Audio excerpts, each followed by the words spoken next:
O coração do homem. Este não é um novo livro. Apareceu pela primeira vez na França, há mais de 200 anos, trouxe, desde então, grandes bênçãos a milhares de almas. Ele tem servido de espelho espiritual, onde as pessoas têm visto a sua própria condição, tal qual Deus as vê.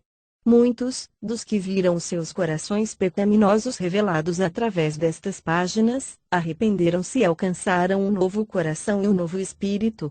Enquanto estiver lendo este livro, guarde, por favor, em seu pensamento, que ele é um espelho no qual você pode se contemplar. Quer você seja cristão ou pagão, crente ou incrédulo, encontrará nele a sua imagem tal como Deus a contempla. Pois ele olha para o coração do homem. Satanás é o pai da mentira, o príncipe das trevas, o Deus deste século. Ele é capaz de transformar-se em um anjo de luz. No entanto, ele não é mais um anjo de luz, como muitos supõem. Essas pessoas até se ofendem quando Satanás é representado tal como ele é. Assim como nos tempos antigos existiram muitos falsos profetas, há hoje obreiros mentirosos que se transformam em apóstolos de Cristo. Não é, pois, para admirar que o próprio Satanás se transforme num anjo de luz. 2 Coríntios 11, 13, 14. Satanás cega o entendimento dos homens para que não possam ver o amor de Deus, a glória, majestade de Jeová, nem o seu Redentor Jesus Cristo. 2 Coríntios 4, 4. O povo, cego pelo Deus deste século, não pode ver que está caminhando apressadamente para a eterna destruição, para o inferno que arde com fogo e enxofre. Estão mortos para Deus, são governados pelo Deus deste século. Efésios 2, 2. Para isto o Filho de Deus se manifestou, para destruir as obras do diabo. João 3, 8. Portanto, sujeitai-vos, pois, a Deus. Resisti ao diabo e ele fugirá de vós. Chegai-vos a Deus, e ele se chegará a vós. Tiago 4, 7, 8. Ao ler o livro e examinar os seus quadros, você poderá olhar para dentro do seu coração. Permita que o seu coração seja examinado e verá qual a sua condição. Se achar que ele é mau e pecaminoso, não negue esse fato, nem tampouco tente escondê-lo, mas antes confesse o seu pecado. Se dissermos que não temos pecado nenhum, enganamo-nos a nós mesmos, e não há verdade em nós. João 8, 10. Humilhe-se debaixo da potente mão de Deus, para que Ele possa perdoar os seus pecados e limpá-lo no precioso sangue de Jesus Cristo. Você, governado por Deus ou por Satanás. Você é escravo do pecado ou servo de Deus. Se o pecado reinar em sua vida, não procure negar esse fato. Antes clame a Deus, que o livrará por Jesus Cristo, pois ele veio a este mundo a fim de salvar os pecadores, abrir os olhos aos cegos e tirar-nos das trevas, bem como tirar as trevas de dentro de nós. Ele veio para nos trazer a sua maravilhosa luz. Jesus veio para nos livrar do poder do pecado e de Satanás. Por ele temos a redenção dos nossos pecados. Você agora está diante do Deus Santo, que vê e conhece todos os seus segredos e atos ocultos, assim como todos os seus pensamentos. Você não pode esconder de Deus os seus atos nem a si mesmo. Aquele que fez o ouvido, não ouvirá? E o que formou o olho, não verá. Salmo 94, 9. Os seus olhos estão sobre os caminhos dos homens, ele vê todos os seus passos. Não há trevas nem sombra de morte, onde se escondam os que praticam a iniquidade. Jó 34, 21, 22. Pois os olhos do Senhor passam por toda a terra, para mostrar-se forte para com aqueles cujo coração é perfeito para com ele. 2 Crônicas 16, 9. Bem-aventurado aquele cuja transgressão é perdoada, e cujo pecado é coberto. Bem-aventurado o homem a quem o Senhor não atribui pecado, e em cujo espírito não há engano. Salmo 32, 1, 5. Jesus ainda hoje está chamando: vinde a mim todos os que estáis cansados e sobrecarregados e eu vos aliviarei. Mateus 11, 28.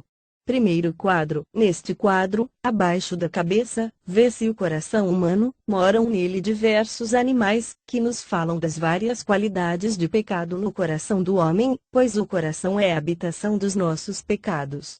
Deus nos diz, pela boca do profeta Jeremias: enganoso é o coração, mais do que todas as coisas, e incorrigível. Quem o conhecerá? Jeremias 17, 9. Jesus mesmo confirma isto, dizendo: pois do interior do coração dos homens saem os maus pensamentos, os adultérios, as prostituições, os homicídios, os furtos, a avareza, as maldades, o engano, a lascívia, a inveja, a blasfêmia, a soberba, a loucura. Todos estes males procedem de dentro, e contaminam o homem. Marcos 7, 21-23. O pavão. Enquanto a beleza do pavão é apreciada por todos, no coração do homem ele representa o pecado de orgulho. Lúcifer, o querubim ungido uma vez, portador da luz de Deus, um anjo de Deus, caiu por causa do orgulho e tornou-se inimigo de Deus Satanás. Isaías 14, 8, 17, Ezequiel 28, 12, 17. O orgulho vem do próprio abismo e revela-se de muitas maneiras. Alguns se orgulham das suas riquezas, da sua educação superior e por se vestir conforme a moda, embora por vezes sem pudor nem vergonha.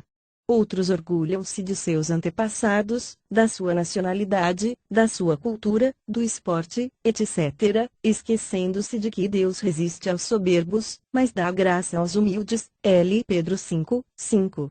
A soberba precede a ruína. Provérbios 16 e 18. O bode.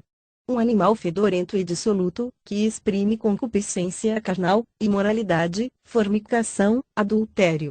Estes pecados tomaram tal incremento nos últimos dias, nestes chamados tempos modernos, que somos obrigados a admitir a verdade das palavras de Jesus, quando profetizou há quase 2000 anos, dizendo que os últimos dias seriam como os dias de Sodoma e Gomorra. Este espírito moderno não somente tem agarrado homens e mulheres incrédulos, mas tem penetrado até nos lares de pessoas religiosas e nas escolas.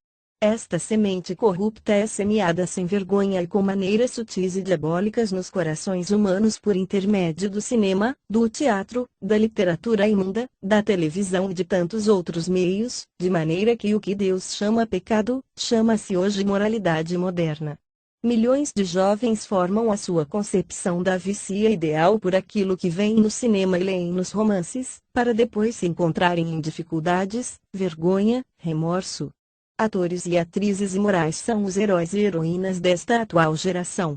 Os salões de bailes também são muitas vezes lugares que geram imoralidades. Heróis de Deus como José, Gênesis 39, e outros, já não são exemplos a ser seguidos. Deus avisa-nos que não devemos brincar com a fornicação, mas antes fugir dela. Fugir da prostituição. Todo pecado que o homem comete é fora do corpo, mas o que se prostitui peca contra o seu próprio corpo. Ou não sabeis que o nosso corpo é santuário do Espírito Santo, que habita em vós, proveniente de Deus? Não sois de vós mesmos. L. Coríntios 6, 18, 19. Se alguém destruir o santuário de Deus, Deus o destruirá, pois o santuário de Deus, que sois vós, é sagrado. L. Coríntios 13, 17. O porco. O porco fala-nos do pecado da bebedeira e glutonaria.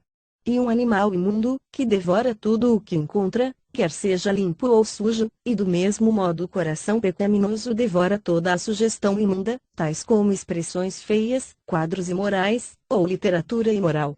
O corpo que foi criado para ser o santuário do Deus vivo, se profanado por comida imunda e hábitos pecaminosos, tal como fumar, mascar tabaco, ou uso de ópio ou outros narcóticos. O hábito de fumar tem se arraigado nos homens e nas mulheres como nunca. Só o poder de Deus pode libertar tais vítimas do tabaco, escravos de Satanás. Enquanto muitos religiosos não se atrevem a fumar nas igrejas, não têm contudo escrúpulos de estragar, com erva daninha do tabaco, aquilo que na verdade é o santuário de Deus, o nosso corpo. Quanto a isso, Paulo escreveu: se alguém destruir o santuário de Deus, Deus o destruirá, pois o santuário de Deus, que sois vós, é sagrado. L. Coríntios 13, 17. O comilão é também abominável aos olhos do Senhor. Comemos para viver, e não vivemos para comer. A fome satisfaz-se por comer boa comida, mas a concupiscência diz: mais, mais, mais. A concupiscência nunca se satisfaz. Segundo a lei do Antigo Testamento, o comilão e o beberrão deviam ser apedrejados. Deuteronômio 21, 18, 21. Pois o beberrão e o comilão cairão em pobreza, e a sonolência cobrirá de trapos o homem. Provérbios 23:11. Mas o companheiro dos comilões envergonha seu pai. Provérbios 28:7. Lembremo-nos do rico que era comilão, beberão, e que ao morrer levantou os olhos no inferno, onde se encontrava em tormentos indescritíveis. O prejuízo que as bebidas alcoólicas provocam não precisa ser explicado, tão conhecidos são os seus efeitos. Deus diz claramente na sua palavra que nenhum beberrão herdará o reino dos céus. Tanto aquele que produz quanto o que vende bebidas fortes é culpado perante Deus, pois o Senhor diz: ai dos que são poderosos para beber vinho, e valentes para misturar bebida forte. Isaías 5:22. Ai daquele que dá de beber ao seu companheiro, que lhe chega seu odre, e o embebecia, para ver a sua nudez. Abacuque 2:15. Harpas e liras, tamborins e flautas, e vinho há nos seus banquetes, mas não olham para a obra do Senhor, nem consideram a obra das suas mãos. Isaías 5:12. Não sabeis que os injustos não hão de herdar o reino de Deus? Não erreis, nem impuros, nem idolatras, nem adúlteros, nem efeminados, nem sodomitas, nem ladrões, nem avarentos, nem bêbados, nem maldizentes, nem roubadores herdarão o reino de Deus. Coríntios 6:9-10. As obras da carne são bem conhecidas, as quais são prostituição, impureza, lascívia, idolatria, feitiçarias, inimizades, porfias, ciúmes, iras, pelejas, dissensões, facções, invejas, bebedices, orgias, coisas semelhantes a estas, acerca das quais vos declaro, como já antes vos preveni, que os que cometem tais coisas não herdarão o reino de Deus. Gálatas 5:19-21. E não vos embriagueis com vinho, em que há devassidão, mas enchei-vos do Espírito. Efésios 5:18. Jesus oferece o seguinte convite aos que têm sede: se alguém tem sede, venha a mim e beba. João 7:37-38. Vós todos os que tendes sede, vinde às águas, e os que não tendes dinheiro, vinde, comprai e comei. Sim, vinde, comprai, sem dinheiro e sem preço, vinho e leite. Isaías 55:1. Mas aquele que beber da água que eu lhe der nunca mais terá sede. Deveras, a água que eu lhe der se fará nele uma fonte de água que jorre para a vida eterna. João 4:14. A tartaruga fala-nos de preguiça e feitiçaria. O desejo do preguiçoso mata, porque as suas mãos recusam-se a trabalhar. Provérbios 21:25-26. Josué tinha que dizer ao povo de Israel: não sejais preguiçosos de possuir a terra. A natureza humana é muito preguiçosa e ociosa para adquirir as coisas de Deus. Jesus disse: esforçai-vos por entrar pela porta estreita. Lucas 13:24. Diz também que quem procura encontra, desde os dias de João Batista até agora, faz-se violência ao reino dos céus, e pela força apoderam-se dele. Mateus 11:12. Ser preguiçoso acerca da salvação, do bem-estar espiritual das nossas almas, conduz-nos à perdição. Impede-nos de orar, de penetrar as profundezas de Deus, de tomar posse das ricas promessas do Senhor, e conduz-nos à destruição. Quando Deus fala, encorajando-o a entregar-lhe hoje o seu coração, Satanás diz que você só deve fazer amanhã ou em outra ocasião mais oportuna, que infelizmente nunca chega, e você morrerá sem a salvação e sem Cristo. Deus diz: hoje se ouvirdes a sua voz, não endureçais os vossos corações, como no dia da tentação no deserto. Hebreus 3:7-8. Quantos têm perecido por adiar a salvação para um dia mais oportuno, que nunca chega? O dia de amanhã não nos pertence. A concha da tartaruga é muitas vezes usada pelos indígenas da África do Sul para a prática dos seus feitiços. Ela é sinônimo do pecado de confiança no poder do feitiço e na leitura da sorte, em vez da confiança no Deus vivo. Especialmente nos tempos de tribulação e doença, adversidade e morte, somos convidados a clamar ao Deus vivo, que está pronto a nos ajudar, em vez de confiarmos na boa ou má sorte. Os passos do homem bom são confirmados pelo Senhor. Salmo 37:23. Não levanteis a vossa fronte altiva, nem faleis com cerviz dura, porque nem do Oriente, nem do Ocidente, nem do deserto vem a exaltação.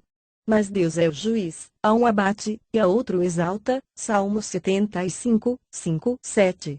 Deus deu mandamento ao povo de Israel, dizendo: não haja no teu meio quem faça passar pelo fogo o filho ou a filha, nem adivinhador, nem prognosticador, nem agoureiro, nem feiticeiro, nem encantador, nem necromante, nem mágico, nem quem consulte os mortos. O Senhor abomina todo aquele que faz essas coisas. Deuteronômio 18, 10, 12. Ficarão de fora os cães, os feiticeiros, os adúlteros, os homicidas, os idolatras, e todo aquele que ama e pratica mentira. Apocalipse 22 e 15. Não vos voltareis para os médiuns, nem para os feiticeiros, a fim de vos contaminardes com eles. Eu sou o Senhor vosso Deus. Levítico 19, 31. Quando vos disserem: consultai os médiuns e os feiticeiros, que choreiam e murmuram entre dentes, respondei: acaso não consultará um povo a seu Deus? Acaso a favor dos vivos se consultarão os mortos? A lei e o testemunho. Se eles não falarem segundo esta palavra, nunca verão alva. Isaías 8, 19, 20. Enquanto você está lendo este livro, Deus está falando contigo, chamando ao arrependimento dos seus pecados e a uma entrega da sua vida a Ele. Mas o espírito da tartaruga, que está em você, sugere o adiamento da sua decisão para qualquer outro dia.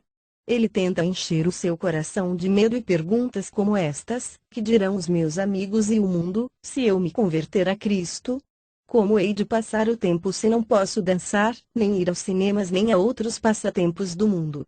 Em vez de olhar para as riquezas incompreensíveis de Cristo, para a sua maravilhosa paz, sua alegria inexprimível, sua glória e vida imortal cheia de felicidade, começa a ver as coisas que tem de deixar ou perder, quando permitir que Cristo entre no seu coração.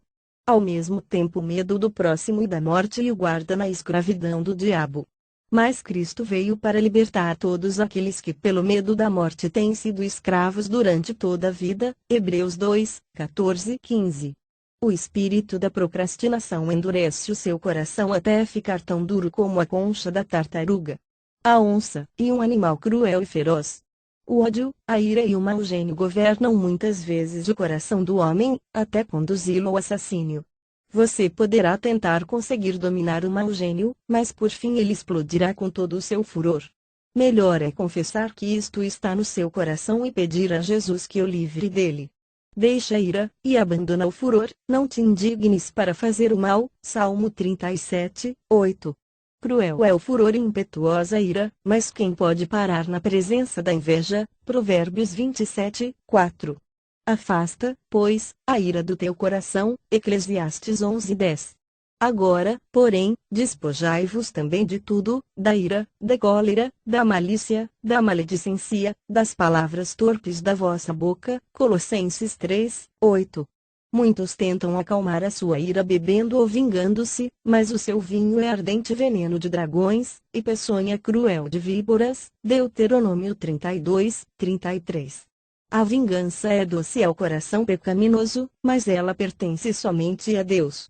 Jesus disse: amai os vossos inimigos. Deus prometeu perdoar os nossos pecados se perdoarmos aqueles que pecam contra nós. Um espírito de rancor é também uma abominação perante Deus. O desejo mau de derramar sangue e guerra está latente no coração humano, e, portanto, a paz verdadeira tem que ser estabelecida no coração do homem.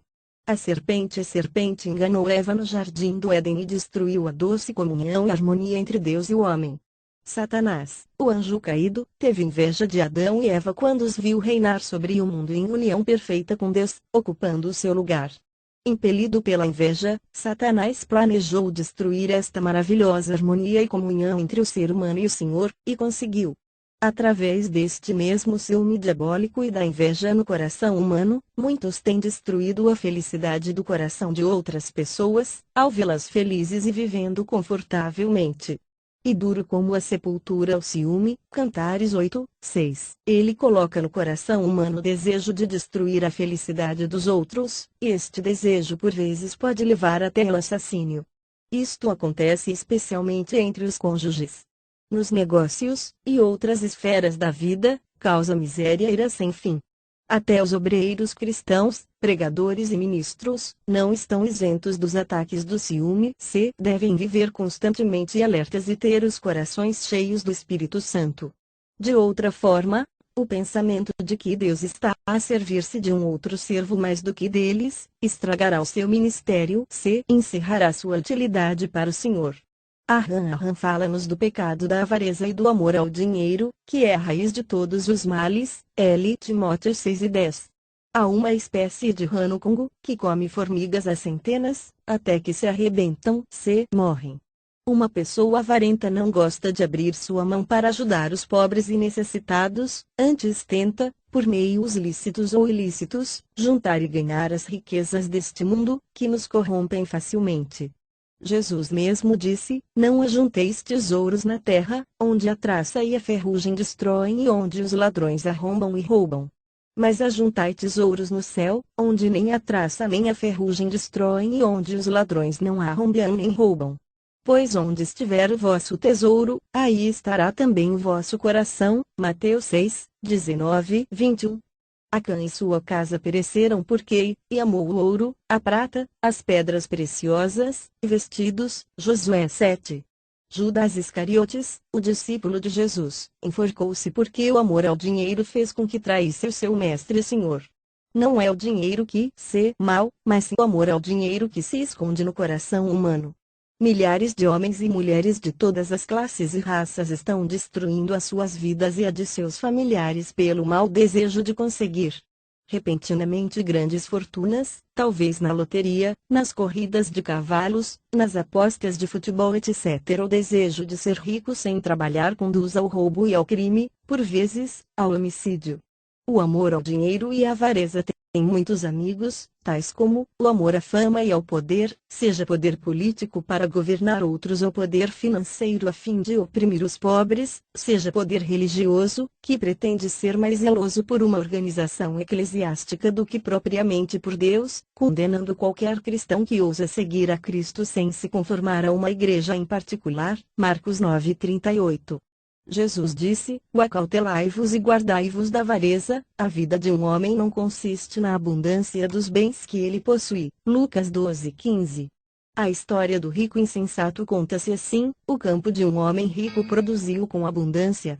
Então ele razoava consigo mesmo, dizendo: que farei? Não tenho onde recolher os meus frutos. E disse: farei isto, derrubarei os meus celeiros e edificarei outros maiores, e aí recolherei todo o meu produto e todos os meus bens. Então direi à minha alma: alma, tens em depósito muitos bens para muitos anos, descansa, come, bebe e folga. Mas Deus lhe disse: louco, esta noite te pedirão a tua alma. Então o que tens preparado, para quem será? Assim é aquele que para si ajunta tesouros e não é rico para com Deus. Lucas 12:16-21. Que aproveitaria o homem ganhar o mundo todo, e perder a sua alma. Marcos 8:36. Não estejais apreensivos pela vossa vida, sobre o que comereis, nem pelo corpo, sobre o que vestireis. Buscai antes o reino de Deus, todas estas coisas vos serão acrescentadas.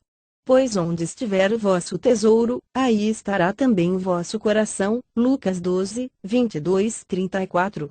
Satanás, pai de todos os que praticam a mentira, é o instigador do pecado e é quem reina no coração do pecador. Jesus disse: vós pertenceis ao vosso pai, o diabo, e quereis executar o desejo dele. Ele foi homicida desde o princípio, não se firmou na verdade, pois não há verdade nele. Quando ele profere mentira, fala do que lhe é próprio, pois é mentiroso e pai da mentira. João 8:44. Uma pequena mentira é para Deus tão negra quanto uma grande. Há mentiras faladas, escritas, praticadas. Um hipócrita é um mentiroso, porque pretende ser o que, na realidade, não é.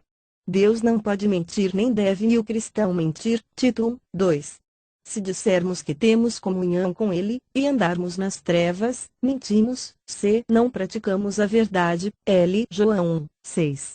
Ficarão de fora os cães, e os feiticeiros, os adúlteros, os homicidas, os idolatras, e todo aquele que ama e pratica mentira. Apocalipse 22:15. Há 6 coisas que o Senhor odeia: testemunha falsa que profere mentiras. Provérbios 6, 16, 19. A estrela fala da consciência, que se encontra em todo o ser humano. A que apresenta-se negra, profana, má, e provavelmente morta pelo contínuo pecado e pela obstinação. E uma consciência tão cega e pervertida, que nem pode julgar as suas próprias ações. Ela está por vezes quieta ou atribulada.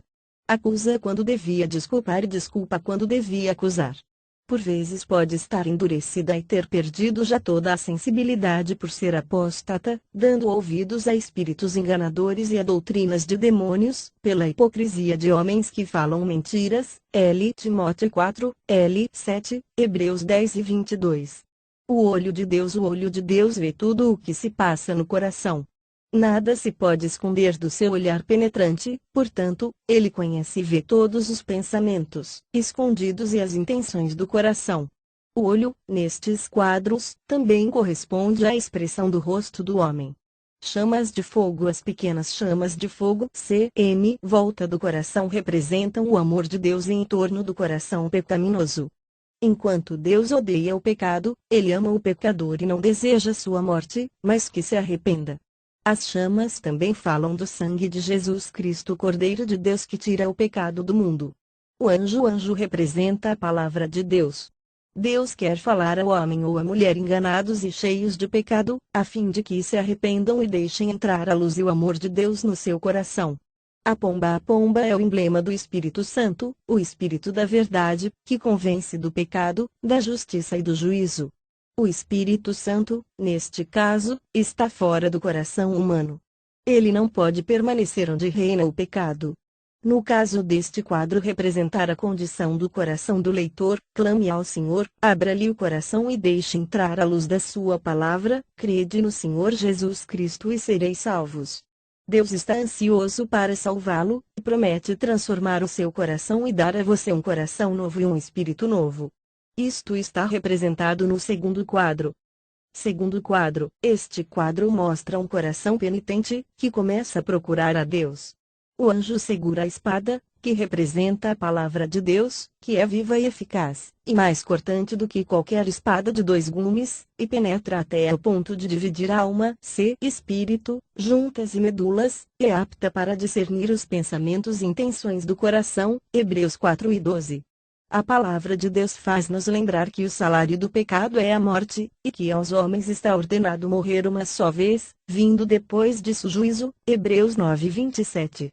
A porção do pecador e do descrente será no lago de fogo e enxofre. Apocalipse 20 e 10.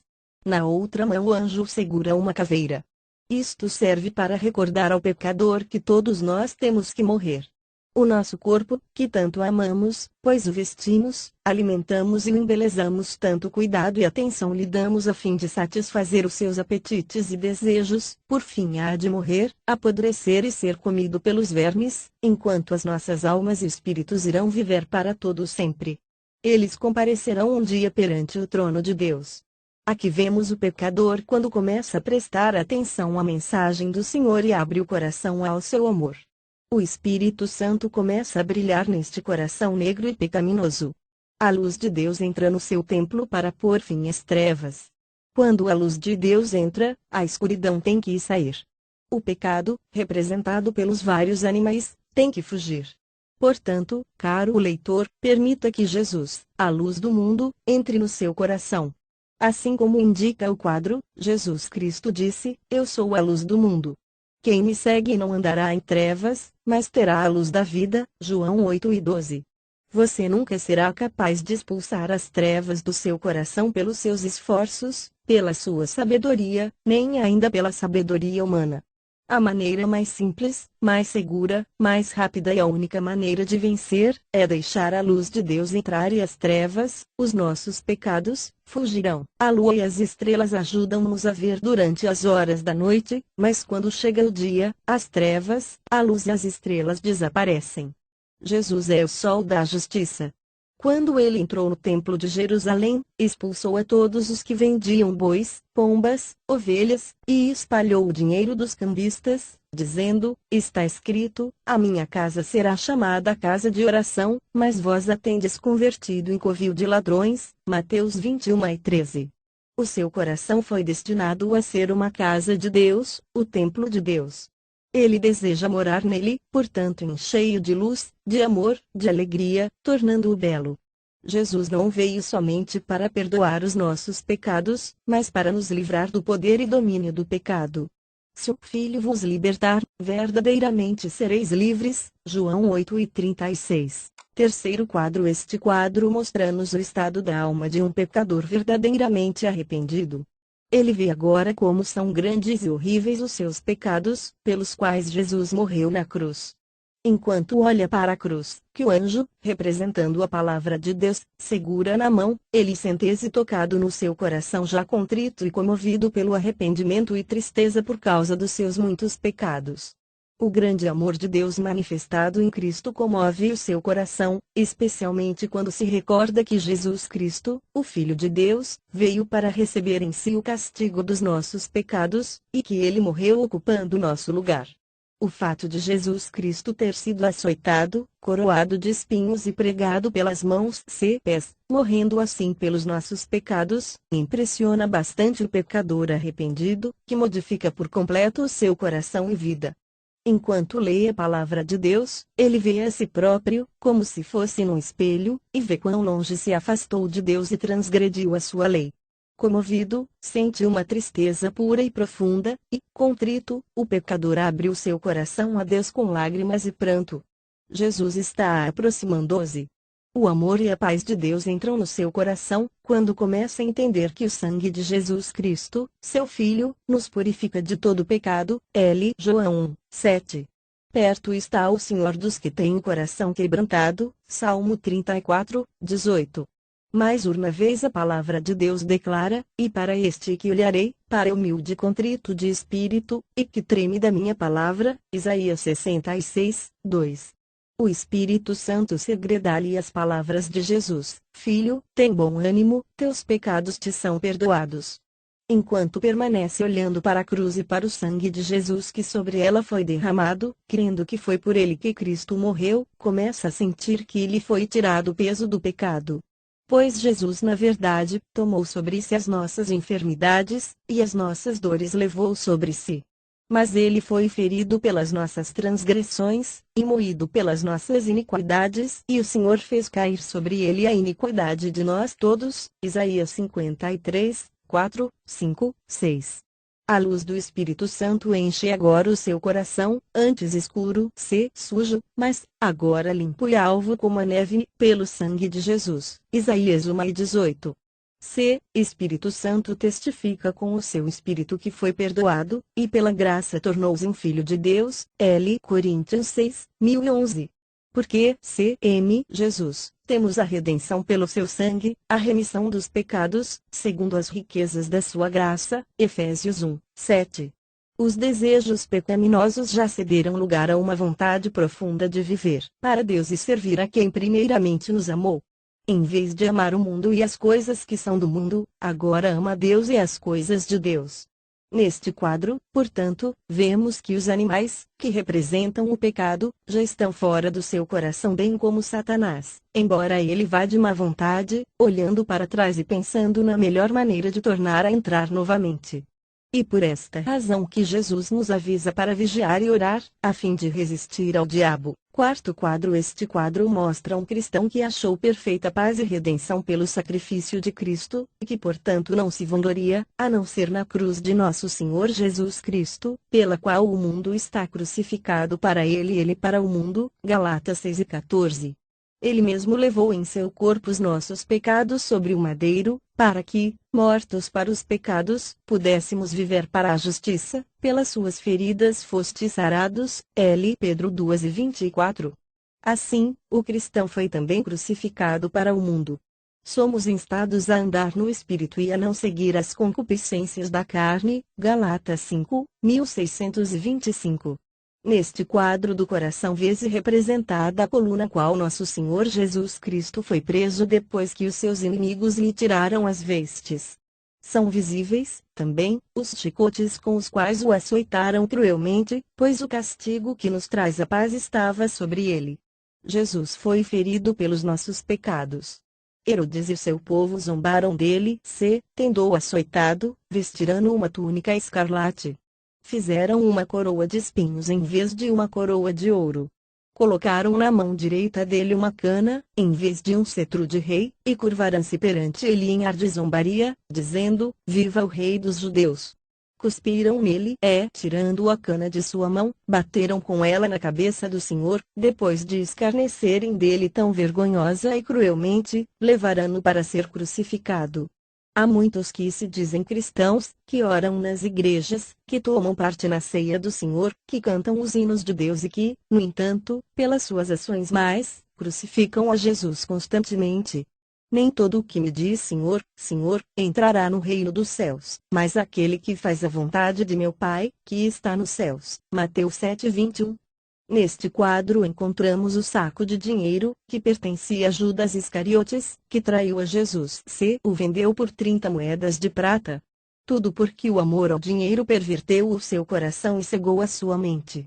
A lanterna, correntes etc., foram usadas pelos soldados quando lançaram sortes sobre as vestes do Senhor, cumprindo-se assim a profecia da palavra de Deus: repartem entre si as minhas vestes, e lançam sortes sobre a minha túnica. Salmo 22:18.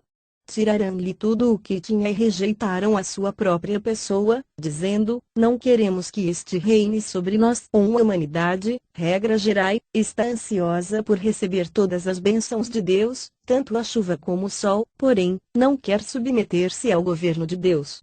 Para muitos, Deus serve apenas de refúgio nos tempos de tribulação e desespero. Contudo, um dos soldados trespassou-lhe o lado com uma lança, e imediatamente saiu sangue e água. João 19:34. Antes do galo cantar, Pedro tinha negado a Jesus 3 vezes perante a criada, porém, mais tarde arrependeu-se, chorando lágrimas amargas. Você está ao lado de Jesus por palavras e atos. Jesus disse: portanto, todo aquele que me confessar diante dos homens, eu o confessarei diante de meu Pai que está nos céus. Mas todo aquele que me negar diante dos homens, eu o negarei também diante de meu Pai que está nos céus. Mateus 10:3233. Jesus também disse: e quem não toma a sua cruz, e não vem após mim, não é digno de mim. Mateus 10:38. Benditos são aqueles que se firmam na rocha, que é Jesus Cristo. Rocha eterna, meu Jesus, que por mim na amarga cruz foi ferido em meu lugar morto para me salvar, nele quero me esconder, pois me poderá valer. Quinto quadro. Este quadro revela o coração limpo e santificado do pecado, salvo pela abundante graça, misericórdia de Deus. Tornou-se um verdadeiro templo de Deus, e habitação do Pai, do Filho e do Espírito Santo, conforme a promessa de Jesus Cristo: se alguém me amar, guardará a minha palavra, meu Pai o amará, viremos para ele, e nele faremos morada. João 14:23. Deus agora honra, abençoa e eleva o homem por Jesus Cristo. Lucas 1:52. O coração está agora transformado no verdadeiro templo de Deus. O pecado foi lançado fora. Em lugar dos vários animais dominados por Satanás, pai da mentira, vemos o Espírito Santo, o Espírito de verdade habitando no coração. O que era o assento abominável da carne transformou-se num pomar, ou numa árvore frutífera, que produz o fruto do Espírito, o qual se manifesta em amor, alegria, paz, humildade, tolerância, bondade, fé, mansidão, temperança. Outros, os quais são agradáveis a Deus, aos homens. Agora é uma vara que dá fruto e faz parte da videira verdadeira, que é nosso Senhor Jesus Cristo. E o segredo de ser assim frutífero, é estarmos em Cristo, Cristo e as suas palavras em nós. João 15:110. Visto o que está cheio do Espírito Santo e batizado por ele, tem poder para vencer a carne e as suas concupiscências, e crucificar o velho homem. Pelo poder do Espírito Santo é capacitado para andar no Espírito e não segundo a carne. Já não vive por aquilo que vê, que ouve ou sente, mas pela fé, porque a fé em Jesus Cristo é a vitória que vence o mundo. Ele agora vive na esperança certa e viva da vinda em breve de nosso Senhor Jesus Cristo, e desta gloriosa esperança tira sua força. Vive pelo amor, no amor de Deus, que habita nele para sempre. Bem-aventurados os puros de coração, porque eles verão a Deus. Mateus 5:8. O rei Davi, apesar de todas as suas riquezas e das suas vitórias sobre os seus inimigos, sabia que a maior batalha era a que se travava no seu coração, e, reconhecendo a sua grande e premente necessidade, fez esta oração: cria em mim, ó Deus, um coração puro, e renova em mim um espírito reto. Salmo 51:10.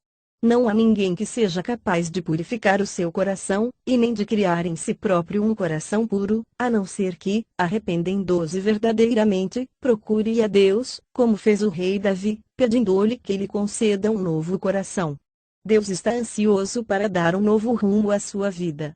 Deitar remendos nos farrapos da nossa própria justiça, por promessas e vãs penhores, nunca poderá transformar o nosso coração numa habitação digna de Deus.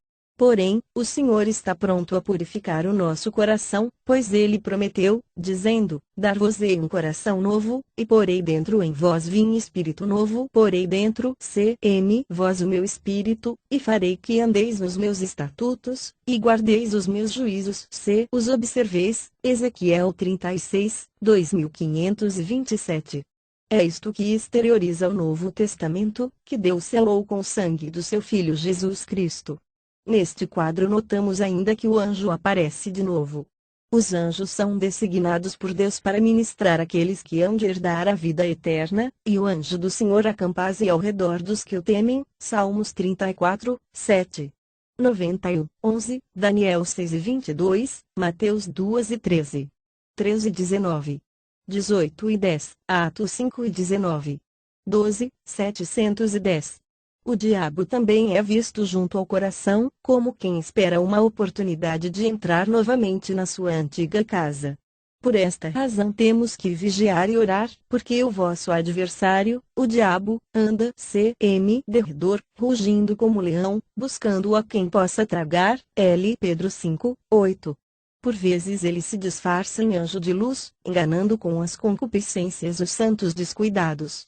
No entanto, se resistirmos ao diabo, ele fugirá de nós. Tiago 4, 5. Sexto quadro. Este é um quadro muito triste, porque representa o crente que deixou a vida cristã. Um olho está para se fechar, mostrando que o fervor do cristão arrefeceu em algum ponto. O outro olho está fechando descaradamente o mundo. Nele já diminuiu a luz do Evangelho e diminuirá também o desejo e a prontidão de sofrer por Cristo. Está cercado de tentações, às quais ele se vai submetendo pouco a pouco. Em vez de escutar a voz de Deus, ouve as sugestões sutis e as vãs promessas do tentador. Embora ele ainda vá à igreja, já não é por amor a Deus, mas sim para fingir que ainda é religioso, escondendo, assim, que se tornou amigo do mundo. Está duvidoso, hesitando entre dois pensamentos. Começou a namorar o mundo, enquanto que por outro lado finge amar a Deus. A estrela da consciência está quase apagada. A cruz transformou-se num peso que já não carrega alegremente. A sua fé começa a falhar e ele deixa de ter comunhão íntima com Deus. Torna-se indiferente e começa a descuidar da saúde de sua alma. Pouco a pouco ele vai dando lugar para o tentador entrar, que espera do lado de fora. Já lhe é mais agradável a companhia de alguns mundanos que a dos crentes sinceros. O espírito do pavão, que representa a vaidade, também procura entrar. Depois bate-lhe à porta o vício da bebedeira, forçando entrada. Se lhe for proporcionado um dia de festa, em companhia de alguns amigos, o crente beberá alguns copos de vinho que vão prejudicar a sua vida espiritual. Pensamentos carnais e concupiscências reaparecem. Ele já gosta de ouvir anedotas imorais, de ver fotos indecorosas e de acompanhar aqueles que frequentam lugares onde se encontram todos os vícios. Satanás diz-lhe que isto não é pecado, que não faz mal, que todos estes desejos fazem parte da natureza humana. A culpa não é nossa quando os pensamentos maus voam sobre nós como passarinhos, no entanto, não devemos deixá-los entrar, nem fazer os seus ninhos em nosso coração. Disto só pode resultar má conduta. Se entregarmos o dedo mínimo a Satanás, dentro em breve tornará conta de toda a mão, e por fim levará a alma e o espírito ao inferno. Portanto, Deus nos avisa solenemente para fugirmos das concupiscências da mocidade e não brincarmos com o pecado, seja qual for a forma sob a qual se nos apresenta. Foge para perto de Jesus, o vencedor. O homem que vemos no quadro esfaqueando o coração, representa os escarnecedores e aqueles que se opõem ao cristianismo. Com a boca cheia de calúnias e lábios escarnecedores ferem o coração dos cristãos. O coração que hesita não pode suportar estes ataques, se começa a temer os homens mais do que a Deus. Deste modo torna-se escravo dos homens e vai se afastando do Senhor. No tempo das dificuldades e desapontamentos aparecem a ira, o mau gênio, que a força entram no coração. A serpente má da inveja segue atrás da vaidade, e o mau gênio penetra, enquanto os outros estão também se infiltrando. É muito fácil o amor ao dinheiro entrar no coração, se deixarmos de prestar atenção aos avisos de nosso Senhor Jesus Cristo, quando diz, vigiai e orai, para que não entreis em tentação, Mateus 26, 41. Aquele, pois, que pensa estar em pé, cuida para que não caia, L. Coríntios 10 e 12. Temos que nos revestir de toda a armadura de Deus, para que possais estar firmes contra as astutas ciladas do diabo, Efésios 6 e 11 e 18. Sétimo quadro. Este quadro revela o estado infiel do coração do homem. Mostra igualmente a condição de uma pessoa que nunca se arrependeu nem se entregou ao Senhor, apesar da verdade do Evangelho ter lhe sido apresentada e revelada. O homem que endurece o seu coração quando Deus intercede por ele, irá de mal a pior, não obstante os seus esforços para melhorar. Referindo-se a este último estado, Jesus descreveu a sua posição, quando o espírito imundo sai do homem, anda por lugares secos, buscando repouso, e não o acha. Então diz, tornarei para minha casa de onde saí. Chegando, achá-a varrida e adornada. Então vai, leva consigo outros 7 espíritos piores do que ele, entrando, habitam ali. E o último estado desse homem é pior do que o primeiro, Lucas 11, 2426. Deste modo, veio-lhes o que diz este provérbio verdadeiro, o cão voltou ao seu próprio vômito, e a porca lavada voltou a revolver-se na lama, 2 Pedro 2 e 22. Estes textos bíblicos explicam claramente o estado do coração infiel, que nunca se arrependeu. O pecado, com toda a sua capacidade de enganar, voltou a governar o coração e nele fixou residência. O Espírito Santo, aquela meiga pomba, vê-se obrigado a deixar o coração, pois o pecado e o Espírito Santo não podem viver juntos. É impossível ao coração servir de templo de Deus e de covil de Satanás ao mesmo tempo. O anjo, a palavra de Deus, tem de retirar-se com dor, olhando para trás, esperando ainda que a pessoa se arrependa como o filho pródigo. Pois este, quando chegou ao ponto de desejar encher o seu estômago com as bolotas que os porcos comiam e ninguém lhe dava nada, tornando-se, disse, levantar-me-ei, irei ter com meu pai, dir-lhe-ei, pai, pequei contra o céu e perante ti. Já não sou digno de ser chamado teu filho. Quando ainda estava longe, viu seu pai, e se moveu de íntima compaixão e, correndo, lançou-se-lhe ao pescoço, o beijou, Lucas 15, 1820. Mas neste caso não se vêem indícios de verdadeiro arrependimento, nem inclinações para Deus, nem busca de perdão aos pés de Jesus. A sua consciência está endurecida e foi já obrigada a calar-se. Tendo ouvidos, deixou de ouvir a voz suplicante de Jesus. Tendo olhos, não vê o abismo Siladix com a boca escancarada diante de seus pés. Já não se sente envergonhado por persistir no pecado. Satanás já veio reinar no seu coração e sentou-se como rei no seu trono. E possível que ainda se possa gabar de ser respeitável e bem educado perante os outros, de ter aparência de religioso, mas é como um sepulcro branco por fora, mas que por dentro está cheio de ossos de mortos e de toda a imundície, Mateus 23 e 27. O pai da mentira está ocupando o lugar do espírito de verdade. Todo o animal, ou seja, todo pecado, está acompanhado por um demônio especial e um espírito imundo ocupa o seu coração. Embora queira ver-se livre destes atormentado res, eles conservam-no preso. Que terrível fim o seu! Todo aquele que quebrava a lei de Moisés, morria sem misericórdia, só pela palavra de 2 ou 3 testemunhas.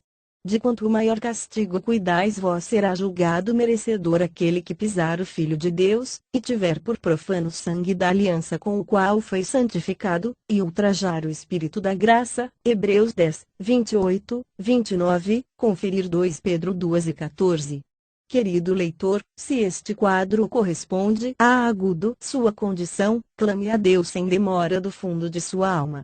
Ele é capaz de salvar até o último momento, e de perdoar todos os pecados, se vier num espírito de verdadeiro arrependimento. Ele pode prender o diabo e todos os seus exércitos das trevas e lançá-lo fora do coração, se você estiver pronto a deixá-lo fazer. Vinde, como o leproso que, chegando-se a Jesus, disse: Se quiseres, bem podes limpar-me. Jesus, com grande compaixão, estendeu a mão, tocou, lhe disse: Quero, ser limpo. Marcos 40, 41.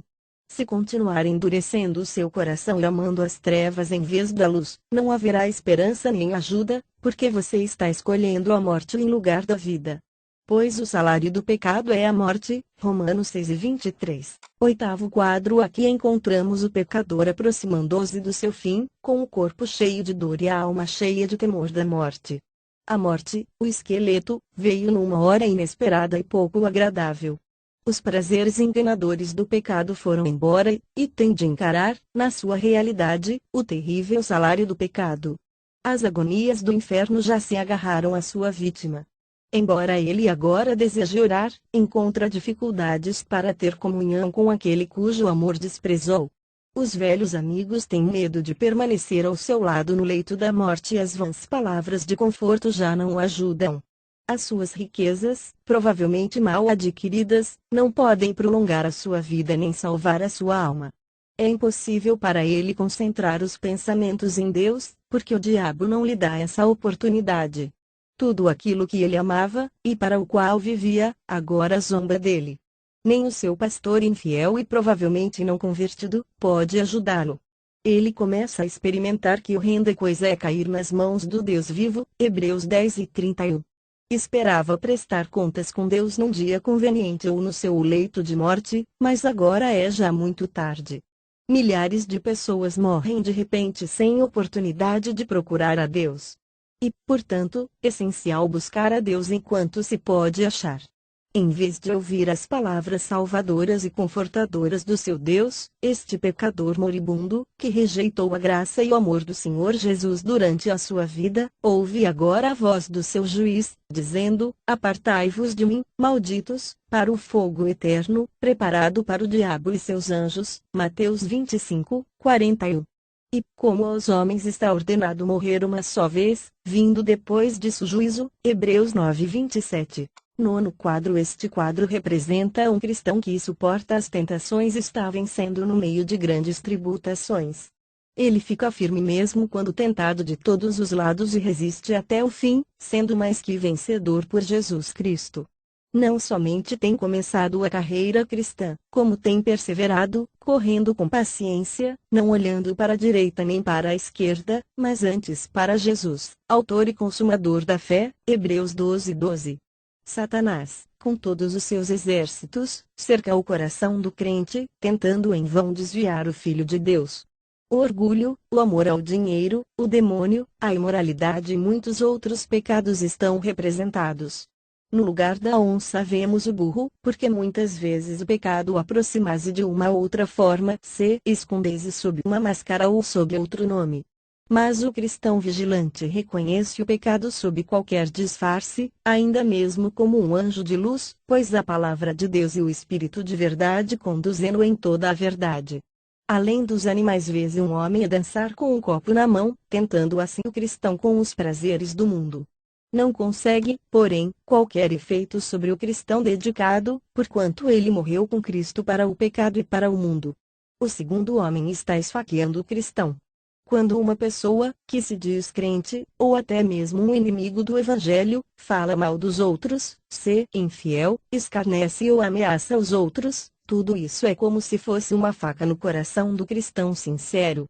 No entanto, ele não liga para aquilo que dizem, mas sim para o que Deus diz. Bem-aventurados sois vós, quando vos injuriarem, se perseguirem e, mentindo, disserem todo o mal contra vós por minha causa. Regozijai-vos e alegrai-vos, porque grande é o vosso galardão nos céus. Mateus 5:1112. O pecado, a nossa carne e o diabo tentam constantemente separar o cristão do amor de Deus. Mas com grande alegria podemos dizer: quem nos separará do amor de Cristo? A tribulação, ou a angústia, ou a perseguição, ou a fome, ou a nudez, ou o perigo, ou a espada. Mas em todas estas coisas somos mais do que vencedores, por aquele que nos amou. Romanos 8:37. O cristão, revestido de toda a armadura de Deus, é capaz de vencer as tentações, por Jesus Cristo, o qual venceu todas as provas e tentações, a fim de que nós pudéssemos vencer e receber uma coroa de glória. A estrela da sua consciência está limpa e brilhante. O seu coração está cheio de fé e do Espírito Santo. O anjo de Deus, a palavra de Deus, que está sobre ele faz-lhe lembrar as preciosas promessas dadas àquele que vence e resiste até o fim. Ao que vencer, dar-lhe-ei a comer da árvore da vida, que está no paraíso de Deus. O que vencer, de modo algum sofrerá o dano da segunda morte. Ao que vencer darei do maná escondido, lhe darei uma pedra branca, e na pedra um novo nome escrito. Ao que vencer, e guardar até o fim as minhas obras, eu lhe darei autoridade. O que vencer será vestido de vestes brancas. De maneira nenhuma arriscarei o seu nome do livro da vida, mas confessarei o seu nome diante de meu Pai e diante de os seus anjos. A quem vencer, eu o farei coluna no templo do meu Deus, de onde jamais sairá. Escreverei sobre ele o nome do meu Deus, e o nome da cidade se o meu Deus, e também o meu novo nome. Ao que vencer, dar-lhe-ei a sentar-se comigo no meu trono, assim como eu venci, e me assentei com meu Pai no seu trono. Apocalipse 2, 7, 11, 17, 26. 3, 5, 12, 21. O saquinho aberto com dinheiro mostra que não somente o seu coração, mas também o seu dinheiro, está consagrado a Deus. Em vez de gastar à toa o seu dinheiro, gastá-o em doações aos pobres, e dá o dízimo e ofertas para a obra de Deus. Há quem dê tudo o que possui para a glória de Deus. O pãozinho e o peixe significam que ele vive uma vida pura e santa. Não se contamina com bebidas fortes. Não gasta o seu dinheiro nem contamina o seu corpo, que é o santuário de Deus, mascando tabaco nem fumando, também não faz uso de drogas. Alimentar-se, sim, com comidas boas, nutritivas. O seu corpo tornou-se uma casa de oração e assiste aos cultos com regularidade e reverência, em todo o tempo e em todas as circunstâncias. Ele gosta muito de orar, quer na igreja ou em particular, porque sabe que um cristão não pode viver sem comungar com Deus pela oração. O livro aberto significa que a Bíblia é um livro aberto para ele, que a lê e estuda diariamente, encontrando, dessa forma força, vida, luz e riqueza sem conta.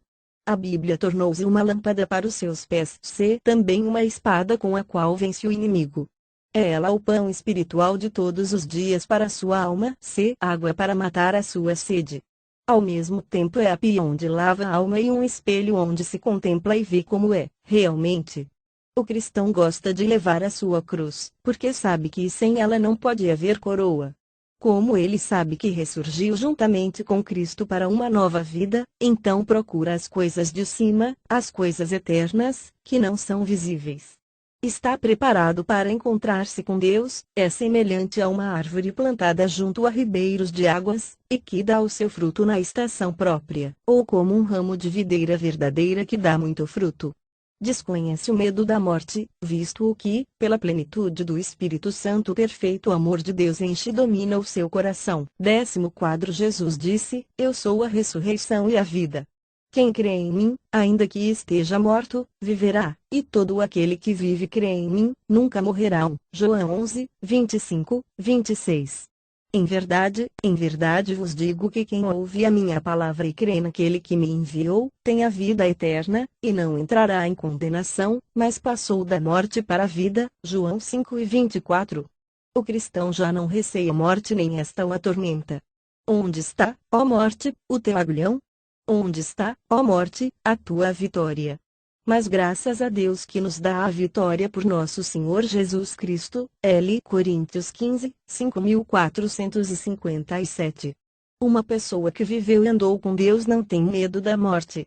Quando chegar a sua hora de partir deste mundo, ela vai de boa vontade, como diz o apóstolo Paulo, mas de ambos os lados estou em aperto, tendo desejo de partir e estar com Cristo, o que é muito melhor. Filipenses 1:23. Um cristão verdadeiro sente-se ansioso por encontrar-se face a face com Jesus, que por ele morreu e o redimiu na cruz. O Espírito Santo traz-lhe à lembrança as palavras de Jesus: não se turbe o vosso coração. Credes em Deus, crede também em mim. Na casa de meu Pai há muitas moradas. Virei outra vez, e vos levarei para mim mesmo, para que onde eu estou estejais vós também. João 14:14. As coisas que o olho não viu, e o ouvido não ouviu, e não subiram ao coração do homem, são as que Deus preparou para os que o amam. L. Coríntios 2:9. Não há linguagem humana que possa descrever ou explicar a glória dos lugares no céu, glória preparada para os que andam nas pisadas do Senhor Jesus Cristo aqui na terra. Em lugar do horroroso esqueleto, a morte, vês o anjo ou o mensageiro de Deus neste último quadro. Ele está à espera de poder levar o espírito do justo para junto de Deus. A alma e o espírito são desprendidos do corpo mortal que os prendera, se voam para o seio daquele que serviram e amaram na terra. As boas-vindas esperando na presença de Deus, onde as palavras de louvor do seu Senhor e Mestre o cumprimentam: bem está servo bom, se fiel. Entra no gozo do teu Senhor. Mateus 25:21. Satanás jamais terá domínio sobre ele, porque preciosa é a vista do Senhor a morte dos seus santos. Salmo 116:15. Então ouvi uma voz do céu, que dizia: escreve, bem-aventurados os mortos que desde agora morrem no Senhor. Sim, diz o Espírito, descansarão dos seus trabalhos, pois as suas obras os acompanharão. Apocalipse 14:13. Caro leitor deste O Coração do Homem, que Deus o ajude a entregar o seu coração àquele que o ama e roga, dizendo: dá-me, filho meu, o teu coração. Provérbios 23:26. Entregue a Jesus o seu coração cansado, desapontado e cheio de aflições, e ele lhe dará um novo coração e um novo espírito. Não se deixe iludir por seu coração enganador, pronto a seguir os seus desejos. Pois todo aquele que confia no seu próprio coração é insensato. Provérbios 28:26. Abandone os seus pecados e siga a justiça, pois o salário do pecado é a morte, mas o dom gratuito de Deus é a vida eterna, em Cristo Jesus nosso Senhor. Romanos 6:23.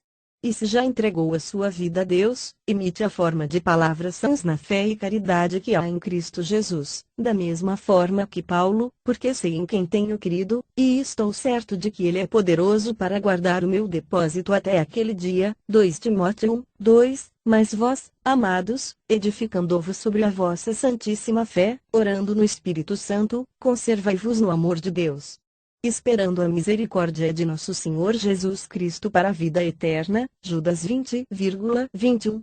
Guarde-se no amor de Deus, vendo em Jesus o caminho, a verdade e a vida, e que em breve voltará para buscar os seus escolhidos. Ora, aquele que é poderoso para vos guardar de tropeçar, e apresentar-vos jubilosos e imaculados diante da sua glória, ao único Deus, nosso Salvador, por Jesus Cristo nosso Senhor, glória, majestade, domínio e poder, antes de todos os séculos, agora e para todo sempre. Amém. Judas 24:25. Com Jesus à morada feliz, prometida e segura nos céus, avistamos o santo país pela fé na palavra de Deus. No celeste porvir. Com Jesus no celeste porvir. No descanso perfeito, eternal, desfrutando o labor que passou, cantaremos em tom triunfal os louvores de quem nos amou.